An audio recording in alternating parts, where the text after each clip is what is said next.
옷장을 열었는데 뭘 입어야 할지 모르겠다는 생각 한 번쯤은 해보셨죠? 괜찮은 옷이 없는 건 아닌데 뭔가 마음에 들지 않고 입고 벗기를 반복하다 결국 아무거나 입고 나가게 되는 날 있으실 거예요. 저도 그런 날이 참 많았어요. 하지만 스타일에 대한 고민을 계속 하다 보니 나름대로 해결책을 찾게 됐죠. 그렇게 발견한 해결책이 바로 스타일링 규칙인데요. 처음엔 하나둘씩 적용해 보다가 지금은 이 5가지 규칙을 일종의 롤북처럼 사용하고 있어요.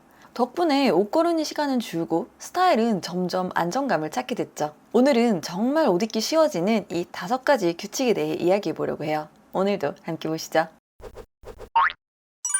첫 번째 규칙은 바로 히어로 아이템의 법칙이에요. 우리가 옷 고르기를 어렵게 느끼는 가장 큰 이유는 처음부터 모든 걸 동시에 생각하려고 하기 때문이에요. 상의, 하의, 아우터, 신발, 가방, 액세서리까지 전부 한꺼번에 아이템을 조합하려다 보면 머릿속이 복잡해지고 조화가 안 되는 경우가 많아요. 그래서 항상 가장 먼저 오늘의 중심이 되는 아이템을 하나 정해야 해요. 예를 들어 오늘은 샤틴 스커트가 입고 싶다면 그 스커트가 오늘의 히어로 아이템이 되는 거죠. 샤틴 스커트는 광이 나고 실루엣이 길고 여성스러운 분위기가 강하기 때문에 룩의 전체적인 이미지에 많은 영향을 줘요. 이 히어로 아이템을 중심으로 나머지 아이템을 모두 조연이라 생각하면 전체적인 밸런스를 맞추는 게 엄청 쉬워져요. 만약 히어로 아이템이 한 착장에서 여러 개가 생긴다면 산만하고 조화롭지 못한 룩이 될 수 있어요. 사진처럼 화려한 스커트에 커다란 액세서리와 벨트, 거기에 존재감 있는 신발과 가방까지 더해버리니 좀 과하다는 생각이 들죠. 너무 포인트 아이템이 많아서 시선이 분산되고 산만한 룩이 되어버렸어요.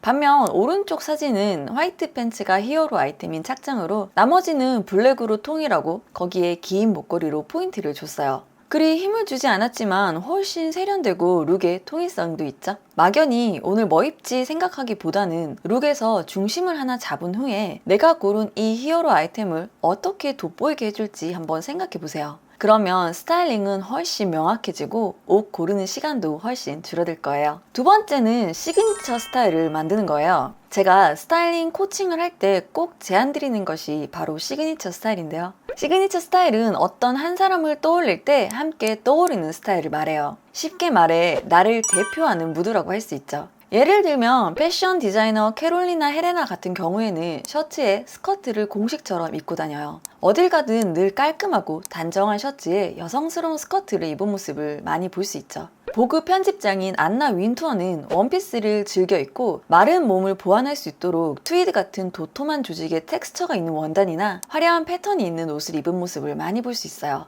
이렇게 특정한 아이템을 즐겨 입는 경우뿐 아니라 특정한 스타일을 떠올릴 수도 있죠. 공블리라는 별명을 가진 공효진 씨의 경우에는 사랑스럽고 러블리한 스타일이 떠오르고 믹스매치 장인 김나영 씨 같은 경우에는 큰 키에 모델답게 톡톡 튀는 스타일을 즐기죠.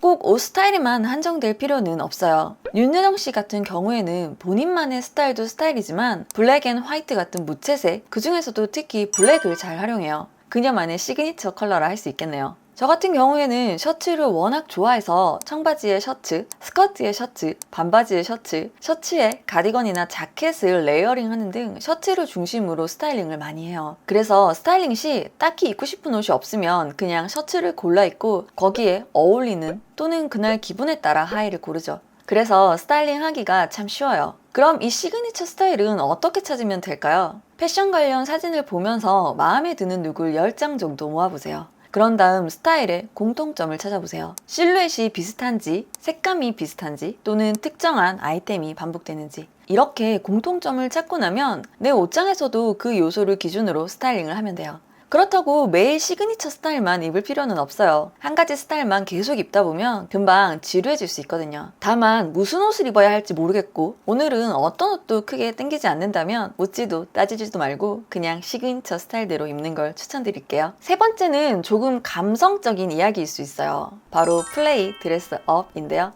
말 그대로 차려입는 스타일을 말해요. 옷을 감정 조절의 수단으로 사용하는 거죠. 누구에게나 자신감이 떨어지는 날이 있죠. 괜히 외모에 대한 불만이 커지거나 아무 말도 하기 싫고 기분이 다운되는 그런 날이요. 물론 그런 날이 온다 해도 우리의 일상은 계속 되어야 하잖아요. 그럴 때 저는 오히려 의도적으로 평소보다 가감한 룩을 입기도 해요. 밝은색 옷이나 큰 귀걸이, 확실히 눈에 들어오는 포인트 소품, 혹은 평소보다 더 구조적인 실루엣의 아우터 같은 걸 입는 거죠. 그러면 신기하게도 행동이나 기분도 함께 바뀌어요. 이건 실제로 엔클러스트 인지 효과라는 심리학 용어로도 설명되는데요. 우리가 입는 옷이 우리의 감정이나 행동, 태도에 영향을 준다는 이론이에요. 즉, 스타일은 단순히 외적인 것이 아니라 나의 감정을 지탱해주는 도구가 될 수 있다는 거죠. 영화 프리티 우먼을 보면 콜거리던 비비안 워드가 상류층 여자를 흉내내기 위해 가장 먼저 한 일이 쇼핑을 하고 옷을 바꿔 입은 거죠. 그러면서 행동이나 태도도 조금씩 바뀌어가는 모습을 볼 수 있어요.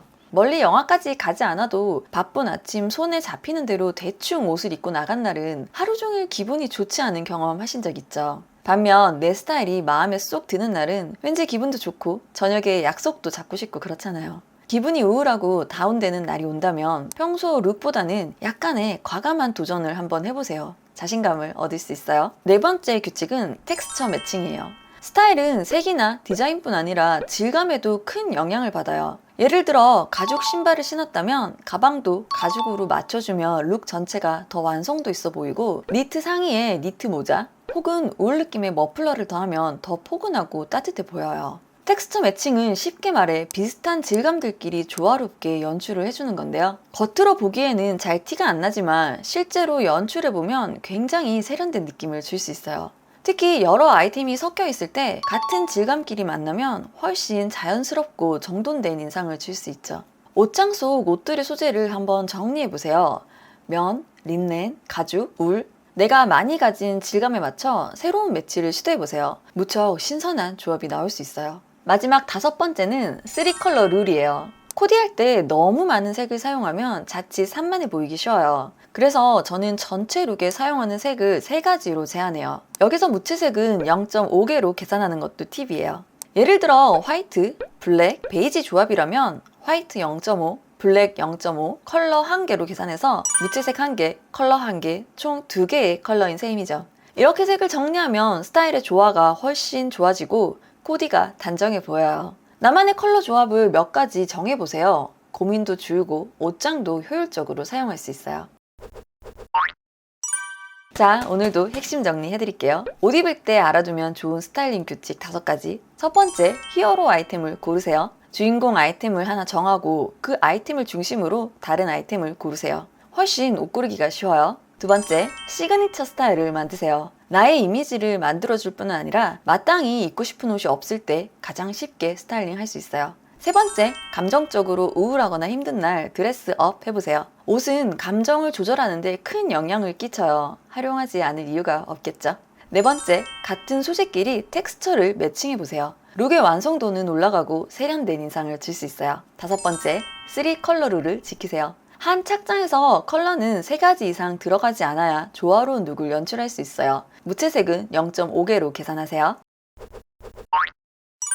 안녕하세요, 미피님들. 오늘은 옷 입기 쉬운 스타일링 규칙 5가지를 알아봤어요. 이 규칙들은 처음엔 적용하기가 어려울지 몰라요. 일단 나에게 가장 쉬운 것부터 하나씩 익숙해져 보세요. 그렇게 활용하다 보면 이 규칙들이 몸에 있고 어느 순간 생각하지 않아도 저절로 쉽게 스타일링이 되는 즐거운 경험을 하시게 될 거예요. 그때가 바로 스타일이 나를 돋보이게 해주는 순간이죠. 누군가는 패션을 겉모습 꾸미기라고 생각할 수도 있지만 저는 나를 이해하고 표현하고 기분을 조절하는 방법 중 하나라 믿어요. 여러분도 이 규칙들을 조금씩 삶에 적용해 보시고 자신만의 스타일 규칙도 만들어 보세요. 아직 없다면 제가 오늘 알려드린 규칙을 기준으로 더하기 빼기도 해보세요. 어쩌면 스타일링은 감각보다는 규칙에서 시작되는 걸지도 모르니까요. 오늘은 여기까지예요. 앞으로도 재미있고 유익한 영상 많이 준비할 테니 영상이 도움이 되셨다면 좋아요 누르는 것도 잊지 마세요. 그럼 다음 영상에서 또 만나요. 안녕!